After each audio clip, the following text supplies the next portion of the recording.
Quero cumprimentar cada um de vocês com a graça e com a paz do Senhor. Amém. Vamos abrir nossas Bíblias, Evangelho segundo escreveu Lucas, capítulo de número 1, e vamos ler aqueles que serão os versículos de nossa exposição, versículo 46 até o versículo de número 56. Evangelho segundo Lucas, capítulo 1, versículos 46 até o versículo 56. Vamos ouvir a voz de Deus através de sua palavra.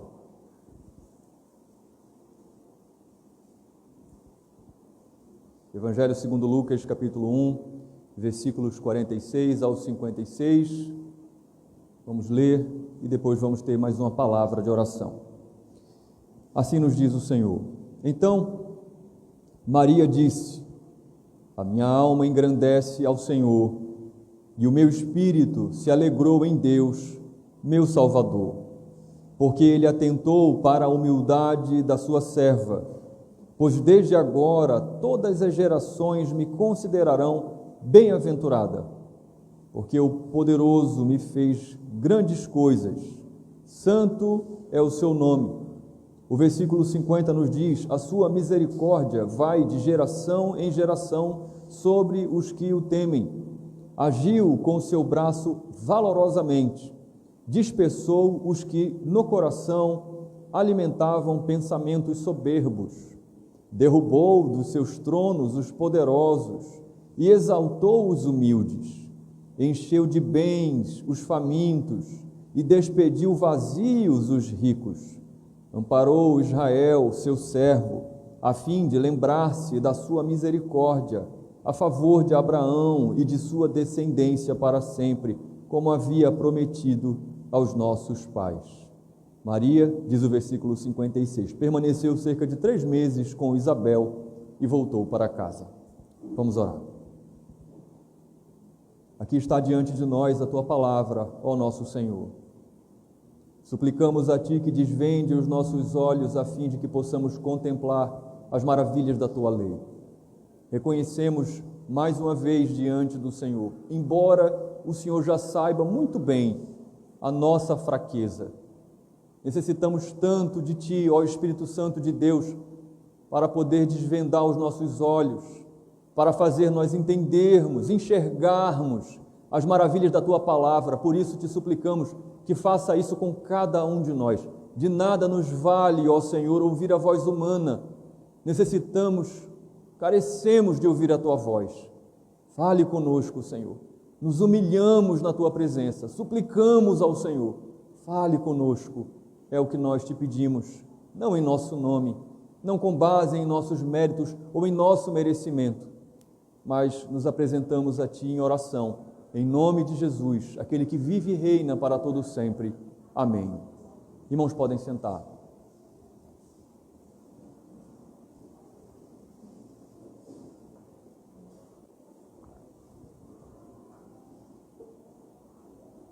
Os capítulos 1 e 2 do Evangelho segundo Lucas são focados no nascimento de Jesus. Esse é o tema central da narrativa desses 2 capítulos. E quando falo nascimento de Jesus, se perguntasse individualmente a você qual é a época do ano ou qual é a festa anual que geralmente é associada ao nascimento de Jesus, rapidamente qualquer um de vocês, talvez até as crianças, me responderiam que é o Natal.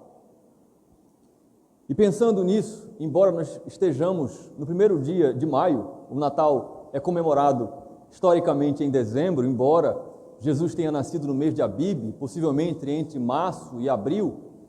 Quando nós pensamos no Natal, que é essa festa anual que comemora o nascimento de Jesus, nós percebemos que nessa época, de maneira específica, no Natal, a igreja ela se empenha mais fortemente para falar sobre o tema do Natal ou do nascimento de Jesus. E nesse momento do ano, nesse momento anual da igreja, a igreja se empenha fortemente em falar sobre o verdadeiro sentido do Natal. o verdadeiro sentido do nascimento do Senhor Jesus Cristo. Nessa época do ano, toda a agenda da igreja se volta para falar sobre o verdadeiro sentido do Natal. A igreja entende que é um momento oportuno de se pregar sobre o nascimento do Redentor. E de fato é. E uma das coisas que a igreja prega no Natal, se referindo ao nascimento de Jesus, é que para a igreja, Natal é todo dia. A importância e o sentido do Natal se renova sobre a igreja literalmente todos os dias. E então a igreja fala muito bem sobre isso. A igreja tem cumprido, penso eu, o seu papel em falar sobre o verdadeiro sentido do Natal. Mas talvez penso que a igreja tenha esquecido um outro aspecto importante relacionado com o nascimento de Jesus, ou com o sentido do Natal. Ela tem talvez se esquecido de falar sobre os verdadeiros efeitos do Natal, ou benefícios do nascimento do Senhor Jesus Cristo. A passagem que nós lemos, ela é muito estimada para o cristianismo ao longo dos séculos. Ela é observada com carinho porque é um momento especial na vida da igreja. Nós temos visto até aqui que os eventos que antecedem o nascimento do Senhor Jesus Cristo, do Rei Jesus, eles são marcados pela presença perceptível do Espírito Santo. E é nessa atmosfera espiritual que Maria está literalmente envolvida. É nesse contexto que o poder do Espírito Santo vai envolvê-la e vai gerar em seu ventre, de maneira espetacular e miraculosa, o nosso Senhor Jesus Cristo. Mas Maria, ela não só é envolvida pelo Espírito Santo e pelo seu poder para gerar este menino, ela é envolvida por essa atmosfera espiritual e ela adora a Deus. É isso que esses versículos que nós lemos narram. Mas em que está baseada a adoração de Maria? A adoração de Maria está baseada exatamente na adoração proveniente dos verdadeiros efeitos do Evangelho, naquele ou naquela, mais especificamente nesse texto, na sua própria vida.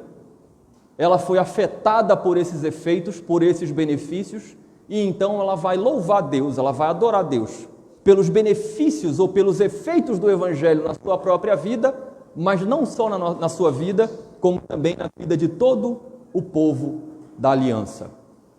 O Cântico de Maria, ele é historicamente conhecido como Magnificat, é assim que ele é chamado, porque essa expressão ela é latina e é justamente a primeira palavra desse cântico, dessa oração em latim. A minha alma engrandece ao Senhor. A igreja olha para esse cântico e reconhece que ele é nada mais, nada menos do que o primeiro salmo da nova aliança. E aqui, quando eu olho para este salmo, para esta salmodia de Maria, eu vejo mais uma semelhança entre a predição e o nascimento de João Batista e a predição e o nascimento de Jesus, porque perceba, João Batista está no ventre de sua mãe, nós vimos isso na exposição passada, e ele, cheio do Espírito Santo, treme no ventre de sua mãe e pré-anuncia a chegada do rei. Aqui, Maria, não sabemos se já está grávida, presume-se que sim, mas o fato é que só o fato de ter sido afetada pela informação de que ela seria a geradora, a mãe de Jesus, que diferente de João Batista, não é cheio do Espírito Santo, é pleno do Espírito Santo. O Espírito Santo procede dele, é o Espírito de Cristo. Só pelo fato de ser impactada por ser a mãe do Salvador, a sua vida ela é transformada.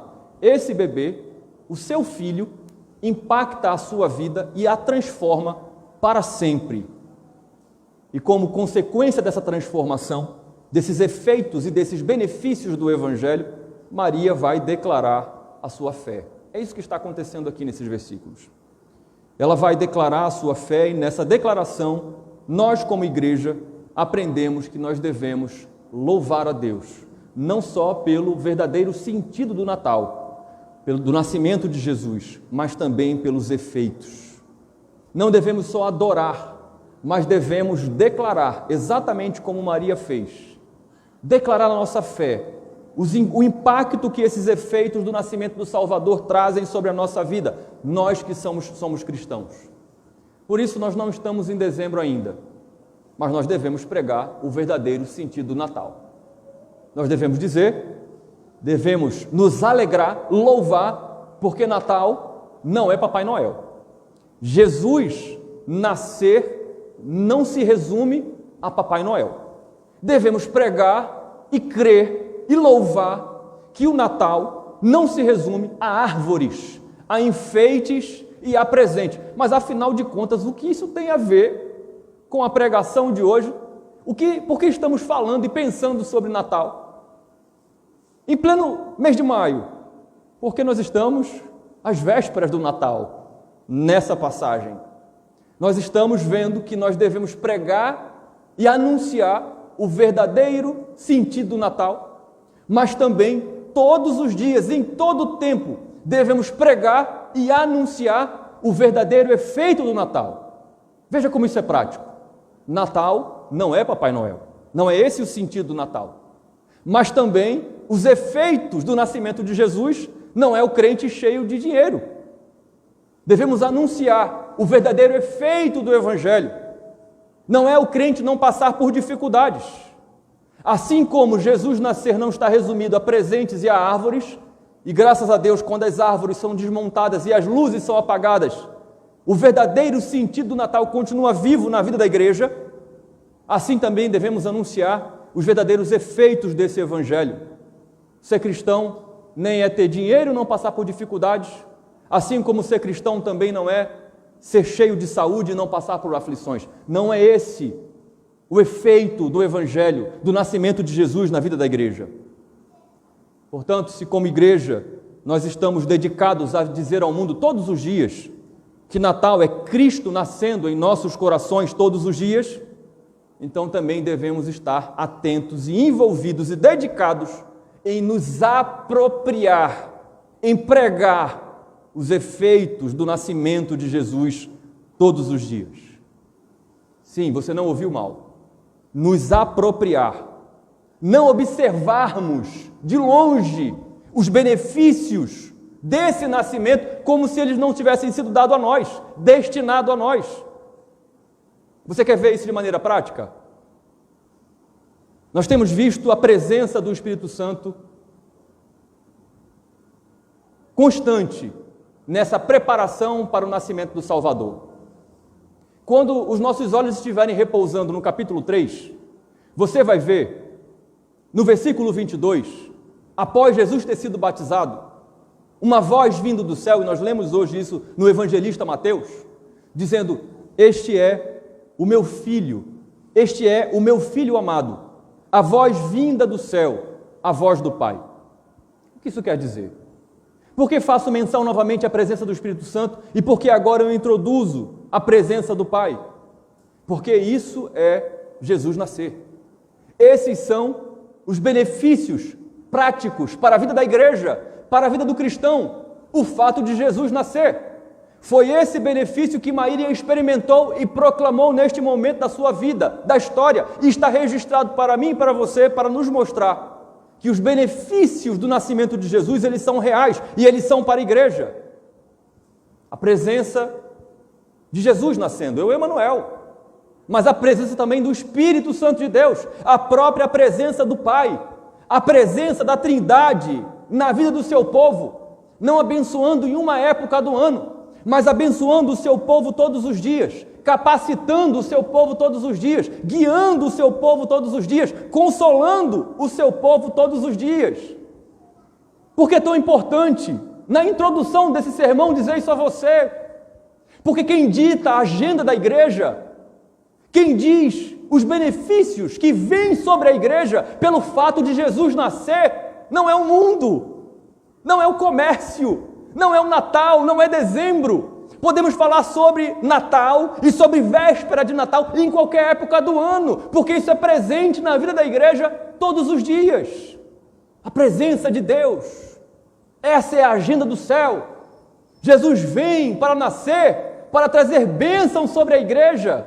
E quem determina essa agenda não é nem a própria igreja, mas é o dono da igreja, é o Senhor da igreja. Quantos creem nisso, digam amém. Esse é um dos verdadeiros efeitos do nascimento de Jesus. A presença de Deus todos os dias. E eu quero perguntar a você experimenta disso? Na exposição passada perguntamos o que preenche o seu coração. Deixe-me perguntar isso a você de novo. Isso preenche o seu coração? Você almeja estar na presença de Deus todos os dias, como consequência do nascimento de Jesus? Você tem lutado com todas as suas forças, dedicado a sua atenção, colocado nisso o seu coração, para que Deus, o Pai, o Filho e o Espírito Santo estejam na sua vida todos os dias, experimentando isso experiencialmente. Maria experimentou isso. E é por isso que esses versículos estão registrados. Terça-feira nós estávamos aqui finalizando o capítulo 1 de Atos. E no versículo 14 é dito que na primeira reunião formal da igreja, após Jesus ser assunto aos céus, lá está Maria, a mãe de Jesus, perseverando em oração com a igreja. Ela experimentou a presença de Deus. Ela experimentou de verdade. E nesse contexto aqui que nós lemos hoje, ela expressou essa experiência da presença de Deus através de uma adoração. O Cântico de Maria tem pelo menos 15 referências diretas ao Antigo Testamento. Aqui nós encontramos vestígios de outros cânticos do Antigo Testamento, como o Cântico de Moisés, como o Cântico de Miriam, como o Cântico de Ana. Os salmos estão presentes aqui nesse cântico, nessa salmodia de Maria. Isso é Jesus nascer. Esse é o efeito de Jesus nascer na sua vida. É você adorar a Deus e a sua adoração ser preenchida, ser comandada, ser guiada pela palavra de Deus, uma adoração bíblica. Isso é efeito do nascimento de Jesus na igreja todos os dias, e não só numa época do ano. Maria, portanto, ela magnifica a Deus com um cântico, e eu quero dividir esse cântico em 4 partes. Ela declara que foi beneficiada pelos efeitos do Evangelho em 4 partes. A primeira está no versículo 46, 47 e 48. Olhe para a sua Bíblia. Então disse Maria: a minha alma engrandece ao Senhor, e o meu espírito se alegrou em Deus, meu Salvador, porque contemplou na humildade da sua serva, pois desde agora todas as gerações me considerarão bem-aventurada. A primeira expressão do louvor de Maria, impactada pelo Evangelho, pelo nascimento de Jesus, é de engrandecimento, é de exaltação a Deus. Ela diz que a sua alma engrandece ao Senhor. Literalmente, todo o seu ser, a sua razão, o centro das suas emoções, o seu pensar, o seu agir, o seu sentir, o seu querer. É como se Maria estivesse dizendo que cada pulsação, cada respiração do seu ser engrandece a Deus. Louva a Deus, magnifica a Deus. Mas qual é o motivo? Por que ela louva a Deus tão integralmente? Por que isso toma conta de todo o seu ser? Qual é o motivo da sua alegria e da sua gratidão? A resposta está no próprio texto. Eu me alegro em Deus, meu Salvador. É interessante que os católicos, e católicos somos nós, não é? Os romanos afirmam que Maria foi concebida sem pecado. Você sabia disso? A concepção imaculada de Maria. Mas aqui Maria está dizendo: eu fui salva. No texto bíblico Maria diz: eu preciso de Salvador, e eu tenho um, é Deus. Ele é o meu Salvador. Ele me salvou. Isso aqui é efeito do Evangelho. Efeito do Evangelho é muito mais do que você ser rico, ter saúde. É você reconhecer o seu pecado, que você precisa de salvação. Tá doido? Eu sou pecador. Eu preciso de salvação, e eu reconheço que só tem salvação em um, é em Deus, Ele é que é meu Salvador. Isso é efeito genuíno, verdadeiro do Evangelho. Ele me salvou, Ele contemplou, versículo 48, na minha humildade. Essa palavra significa literalmente na minha baixeza, na minha pequenez. E Maria aqui está dizendo, pelo menos em dois sentidos, no sentido social, porque de fato ela era pobre, mas também no sentido espiritual. Ele contemplou na minha humildade, eu sou pobre de maré de si, tanto fisicamente como espiritualmente. E você vai ver qual é a conexão que isso tem com você, comigo. Mas ele fez isso, ele contemplou a minha miséria e ele me beneficiou. As gerações me considerarão bem-aventurada, é o final do versículo 48. Muito mais do que a própria Sara, muito mais do que Ana, muito mais do que Ruth.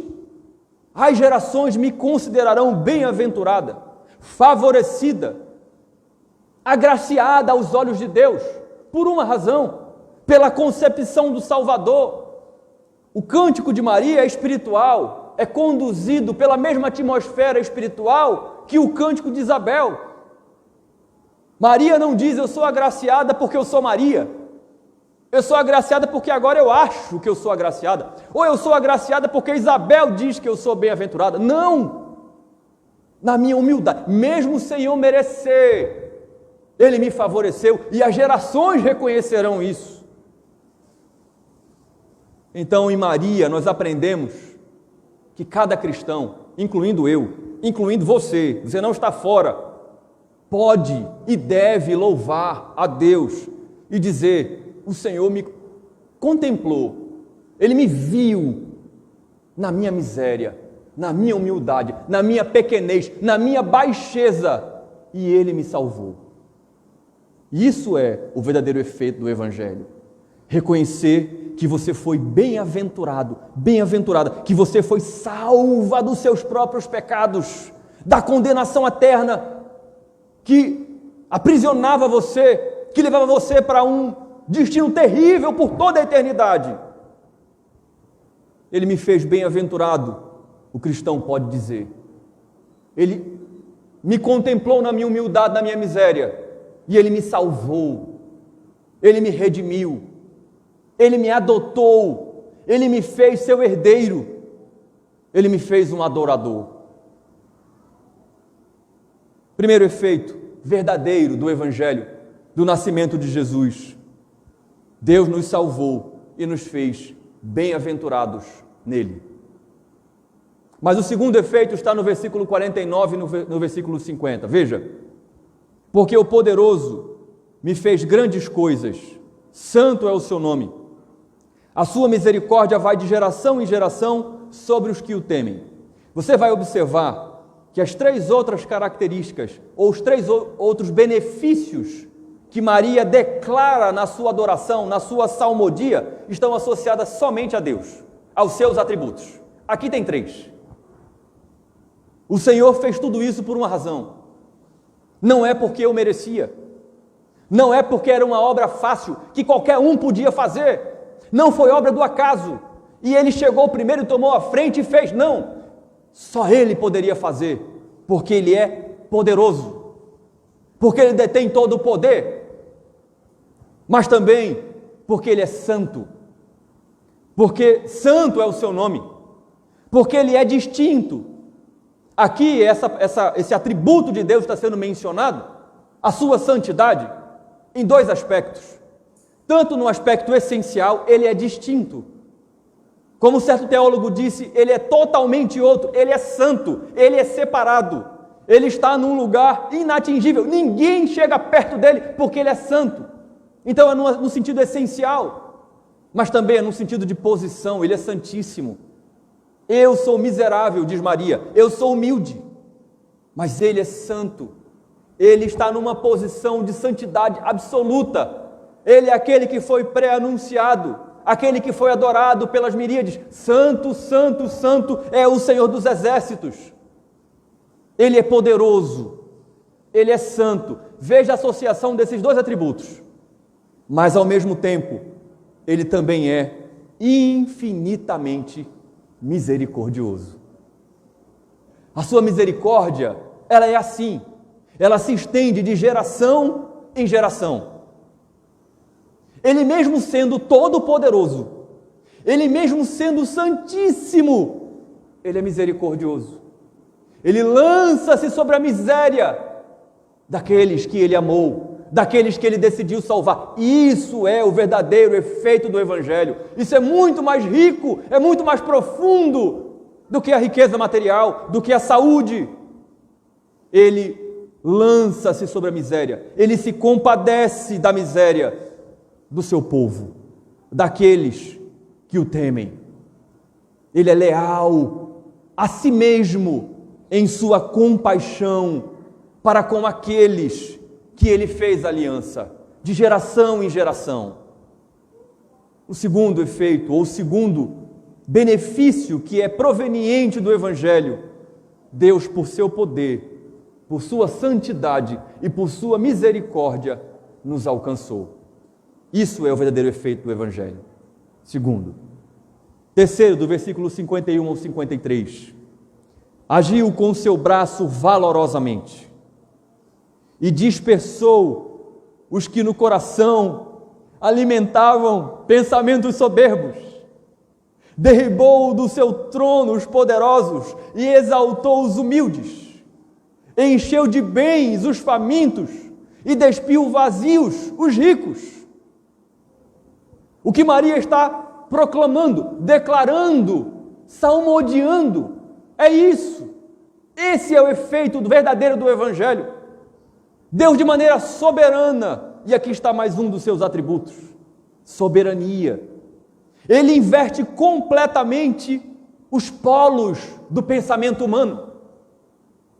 Não seria um judeu Messias encouraçado, com armadura e com escudo e com espada e com lança. Não seria um líder romano de nobre nascimento, de berço de ouro.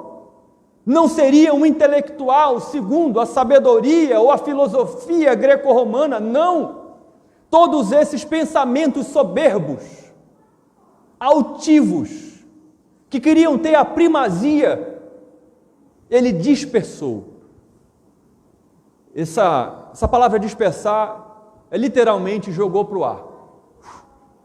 Ele pegou todo o arcabouço do pensamento e da força humana e Ele jogou por terra. Ele dispersou. Ele jogou para o ar para fazer separação completa e absoluta. Não vale de nada. Ele tirou do trono, diz o texto. Ele tirou do centro aqueles que se achavam poderosos. E Ele despede esses vazios, aqueles que se achavam ricos e autossuficientes, foram embora sem nada. Guarde bem isso, viu? Ele exaltou, diz o texto, os humildes, aqueles que não só eram pobres, mas que tinham uma postura humilde. E Ele encheu de bens os famintos, aqueles que tinham necessidades. Mas afinal de contas, pastor, o que o texto está falando? O texto, por um acaso, está falando dessa polarização social, rico e pobre, duas classes que ficam uns contra os outros? Não, em absoluto. O que o Senhor está falando aqui não é sobre as autoridades do tempo dele. Desculpe, Maria, cheia do Espírito Santo, não é sobre as autoridades do tempo dela. Aqui Ele está falando de mim e de você. Esses altivos, esses orgulhosos, era eu e você sem Deus. O que está sendo dito aqui por Maria em seu cântico a Deus é que o Evangelho faz, o efeito verdadeiro do Evangelho é esse: é tirar a soberania do nosso próprio eu, é destruí-la, é pegar todos os nossos arcabouços, tudo aquilo que nós colocamos como sendo algo válido, como sendo algo sólido, como sendo algo que nos torna ricos, autossuficientes, que não precisamos mais de Deus. Ele pega tudo isso e joga para o ar. Isso é o Evangelho. Ele pega o imperialismo do nosso ego, que não bota Deus no centro, que quem manda sou eu, e ele desbanca completamente. Isso é Jesus nascer. Isso é Jesus reinar no coração do seu povo. Terceiro, então, efeito do Evangelho, efeito verdadeiro, Deus, por sua soberania, faz duas coisas. Primeiro, nos humilha, mostra que nós, sem Ele, não somos absolutamente nada, que as coisas que nós mais valorizamos não valem de absolutamente nada. Então Ele nos humilha em nós mesmos, por sua soberania, e depois nos exalta nele. Faz com que nós que somos famintos e sedentos da justiça, sejamos saciados por Ele.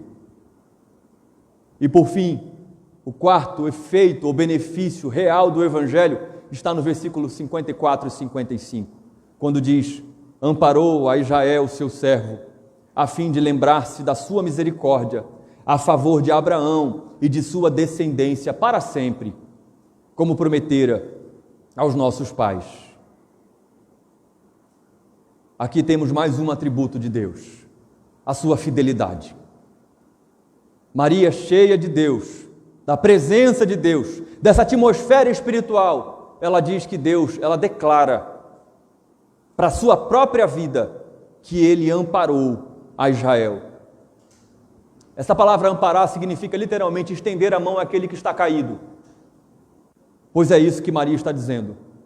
Nós estávamos caídos, estávamos derrubados, mas Ele estendeu a mão para nós e nos amparou. É Ele quem nos sustenta. Ele se lembrou de nós. Maria está louvando a Deus por não se esquecer das promessas que fez. Aqui há uma conexão muito profunda, e é por isso que Israel está sendo citado, é por isso que Abraão será citado, é a nova aliança olhando para trás e dizendo: as promessas estão se cumprindo, Deus nos amparou, Ele estendeu a mão para nós, Ele não se esqueceu, Ele se lembrou das promessas que Ele fez e Ele é fiel. Fidelidade de Deus, seu atributo pessoal. Ele cumpriu a promessa que Ele fez a Israel, a Abraão e a sua descendência. Mas será que Maria está louvando porque, afinal de contas, a bênção estava em Abraão, ou Davi, ou mesmo José, que vai ser esse descendente que vai estar na genealogia? Não, a bênção está na promessa.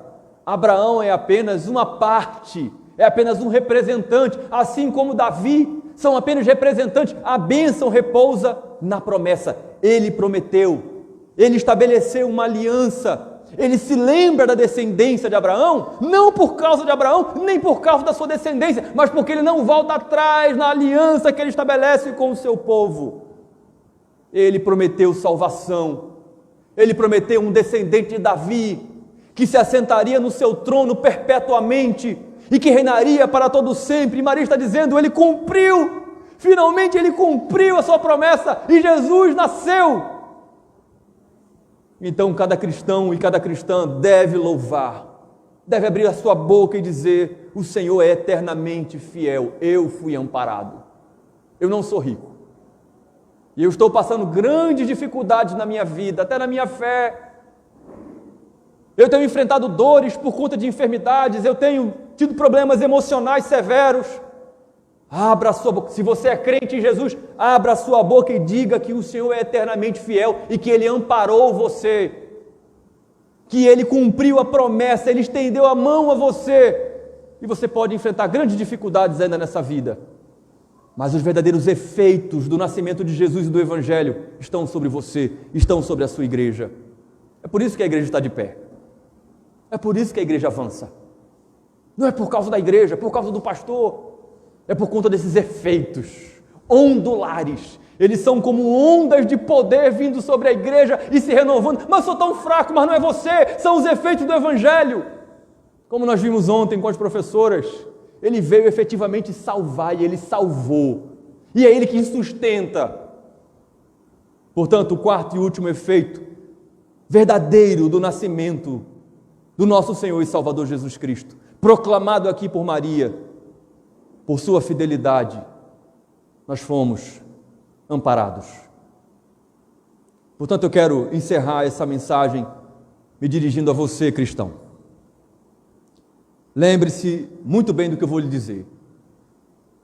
Antes de você se preocupar e se apressar em anunciar o verdadeiro sentido do nascimento de Jesus, se preocupe em viver os verdadeiros efeitos do nascimento de Jesus. Quer que eu repita? Eu vou repetir. Antes de você se preocupar e se apressar em anunciar o verdadeiro sentido do nascimento de Jesus, se preocupe em viver, em se apropriar dos verdadeiros efeitos do nascimento de Jesus na sua vida. Seja cheio da presença do Espírito Santo. Assim como aconteceu com João, com Isabel, com Maria, nesse ambiente espiritual, com Zacarias, como nós vamos ver, com Simeão. Seja cheio de Deus, da presença do Pai, do Filho e do Espírito Santo. Viva esse efeito gracioso. Seja cheio da palavra de Deus, o adore e seja conduzida na sua adoração, na sua vida. Atenção, eu não estou dizendo de adoração apenas no ambiente de culto, em toda a sua vida. Viva uma vida de adoração a Deus, movido, conduzido pela sua palavra. Que ela alimente você, que ela instrua você e que ela governe você, assim como a palavra governou essa proclamação e essa salmodia de Maria. Louve a Deus, assim como Maria louvou aqui. Exalte a Deus, assim como Maria exaltou. Magnifique a Deus, de maneira sincera, alegre, abundante. A quem? Por que eu vou louvar? O que deve motivar a minha adoração, a minha alegria? O Deus da sua salvação. Ele salvou você. Ele olhou para você e salvou você. Louve-o, exalte-o, não pare de fazer isso, mesmo que você esteja passando por severas dificuldades. Reconheça a obra que Ele operou em você.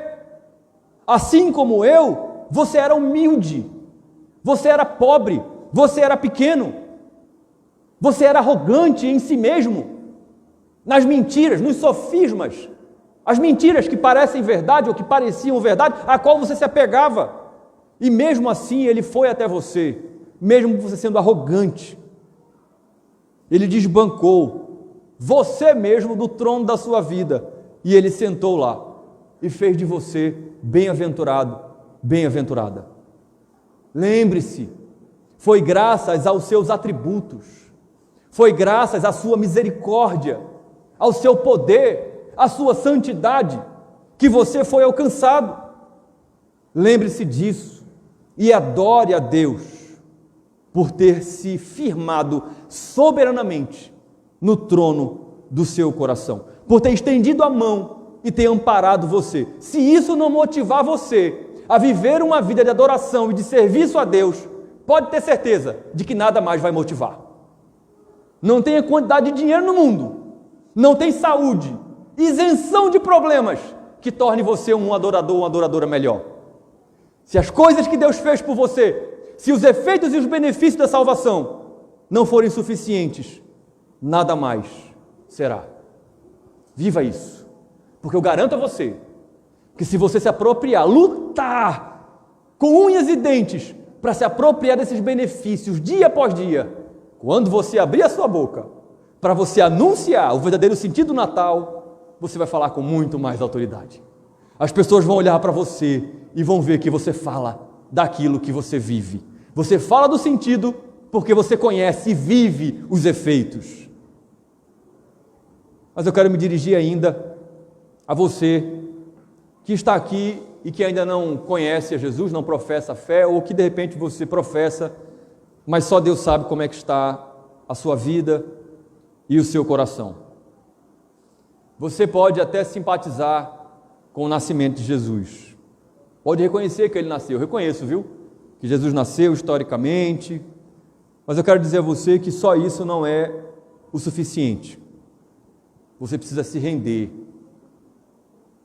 ao fato de que Ele nasceu, viveu, morreu, ressuscitou, foi assunto aos céus para ser seu Senhor. Se você não fizer isso, se você não se render a Cristo, deixe-me dizer a você que você não vai experimentar da doce e poderosa presença de Deus, nem do Pai, nem do Filho e nem do Espírito Santo. Você não vai ter prazer e muito menos vai ser guiado pela sua palavra. Você não vai querer saber da sua palavra. Você pode ter até nome de crente, mas a palavra não vai encher o seu coração. Você sequer fará caso dela. Consequentemente, não tem outro caminho. Você cairá na desgraça de não louvar Deus. E se você tentar louvar Deus, não vai ser agradável para Ele, porque o seu culto não será requerido por Ele, o seu culto não será guiado por Ele, o seu culto não será cheio dEle. Deus tenha misericórdia da sua vida, arrependa-se do seu pecado. Se você nunca entregou a sua vida a Cristo, ou se você entregou a vida a Cristo, e você está afastado dos seus caminhos, reconheça hoje a obra que Ele precisa fazer no seu coração. Reconheça hoje que você precisa se apropriar, experimentar dos verdadeiros efeitos do nascimento de Jesus. Deixa eu lhe dar um passo a passo, com base no Cântico de Maria. Reconheça que você é arrogante. Reconheça que você é soberbo. Reconheça que aos olhos dele você não é absolutamente nada. Você é pobre, você é pequeno. Reconheça que sem ele você não passa de nada a não ser um miserável. Renda-se hoje ao Todo-Poderoso Deus, porque Ele é misericordioso para aqueles que são humildes. Entregue-se hoje ao Senhor. Volte-se hoje para o Senhor. Levante do trono da sua vida e se submeta ao soberano Rei Jesus. Se você fizer isso, há esperança para você. Se você fizer isso, Ele amparará você. Ele estenderá a sua mão para você. E você será amparado pela fidelidade de Deus a si mesmo. Se você fizer isso, só se você fizer isso, então você vai poder abrir a sua boca e você vai poder unir a sua voz ao cântico da igreja cristã.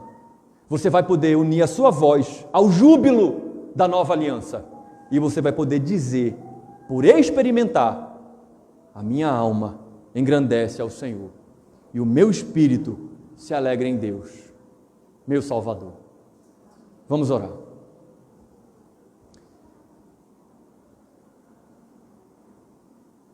Tem misericórdia de nós, Senhor. Tem misericórdia de nós. Tem misericórdia de nós quando estamos preocupados com tantas coisas periféricas e nos esquecemos daquilo que é essencial. O Teu Evangelho, ele é vivo, ele é tremendo e ele é sério demais, Senhor. Que obra magnífica, arquitetada pelo Pai, executada pelo Filho e aplicada pelo Espírito Santo. Como escaparemos nós, Senhor, se negligenciássemos tão grande salvação? Tem misericórdia de nós, porque sabemos muito bem falar o verdadeiro sentido do Natal, mas às vezes nos esquecemos do verdadeiro efeito do Evangelho em nossa vida. Achamos que esses efeitos maravilhosos, únicos, celestes, ficaram no passado, estão registrados apenas nas páginas da Bíblia. Não, Senhor. Tem misericórdia de nós como igreja, como comunidade. Tem misericórdia de nós individualmente, cada um de nós. Nos ajude, Senhor, a compreendermos aquilo que o Teu Evangelho nos falou nesta noite. Nos ajude a lutarmos, mais do que qualquer outra coisa nessa vida, a nos apropriarmos dos benefícios do nascimento, da obra, do ministério, da redenção executada pelo nosso Senhor Jesus Cristo. E, Deus, tem misericórdia daqueles que estão aqui, mas estão capengas na fé, estão fracos, desanimados, porque têm olhado tanto para a circunstância, reclamam tanto daquilo que não tem nessa vida, que têm esquecido, Senhor, daquilo que receberam em Cristo. das riquezas celestes, da herança que não pode se corromper, que a traça, que a ferrugem, que o ladrão, que nada pode macular. E Senhor, aqueles que aqui estão e que ainda não professam a fé em Ti, abre o coração para entenderem a maravilha do Evangelho, que possam se achegar a Ti e dizer: eu quero, ó Deus, ser humilde na Tua presença, ser saciado, fazer parte dessa grande família chamada igreja. Eu quero estar incluído nessa aliança, nesse pacto bendito. Eu quero experimentar na minha vida todos os benefícios do nascimento do meu Senhor Jesus Cristo. Faz, Espírito Santo de Deus, aquilo que nós não podemos fazer. É o que nós te oramos, em nome de Jesus. Amém.